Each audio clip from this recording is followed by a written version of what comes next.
আসসালামু আলাইকুম। আমরা এখন দেখব কথা বলা স্মার্ট ইন্টেলিজেন্স বো কিভাবে ব্যবহার করতে হয়। প্রথমে ইন্টেলিজেন্স বইটির মধ্যে আমরা একটি পাওয়ার বাটন দেখতে পাবো। এই বাটনটি অন করে নিতে হবে।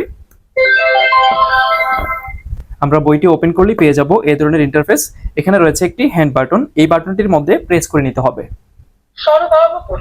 স্বরবর্ণপরী এই পৃষ্ঠাটা আমাদের আনলক হয়ে গিয়েছে।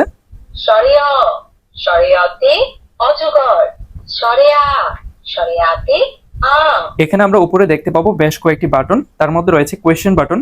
রি কোথায়? বইটি আমাদেরকে প্রশ্ন করেছে রি কোথায়। শাবাশ, সঠিক হয়েছে। ও কোথায়? বইটি আবারও জিজ্ঞেস করেছে ও কোথায়। এবার আমরা ভুল আনসার দিব। না, ভুল হয়েছে। ও কোথায়? এভাবে বইটি ভুল হলে সংশোধন করে দিবে এবং সঠিক হলে উৎসাহ দিবে। তারপরে এখানে রয়েছে ভলিউম বাটন। এই বাটনটিতে চাপ দিয়ে ভলিউমটা কমানো যাবে এবং বাড়ানো যাবে। ও কোথায়? এবং এখানে রয়েছে রিড বাটন। রিড বাটনে প্রেস করলে বইটি নিজে থেকে পড়তে শুরু করবে। শরিয়া শরিয়াতে অজগর শরিয়া শরিয়াতে আম। এখানে রয়েছে টকিং অপশন। রসই। হ্যালো, আসসালামু আলাইকুম। হ্যালো, আসসালামু আলাইকুম।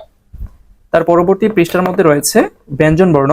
ব্যঞ্জন বর্ণ পড়ি। প্রতিটা পৃষ্ঠা যখন আমরা পরিবর্তন করব এই বাটনটির মধ্যে প্রেস করে নিতে হবে। ব্যঞ্জন বর্ণ পড়ি। ত ততে তরমুজ। বাংলা সংখ্যা 0 1। Alphabet A N for nut। আরবি হরফ সমূহ তা।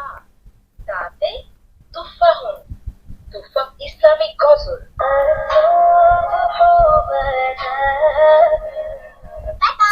বইটি অফ হয়ে গেল। এভাবে হচ্ছে বইটি ব্যবহার করতে হয়। আর আমাদের বইটির সাথে আমরা দিয়ে দিচ্ছি একটি ওয়াটার পেন, একটি মার্কার পেন, একটি চার্জিং কেবল, আর একটি রয়েছে ওয়াটার ড্রয়িং বুক। অর্ডার করতে ভিজিট করুন আমাদের ওয়েবসাইট কিংবা ফেসবুক পেজে।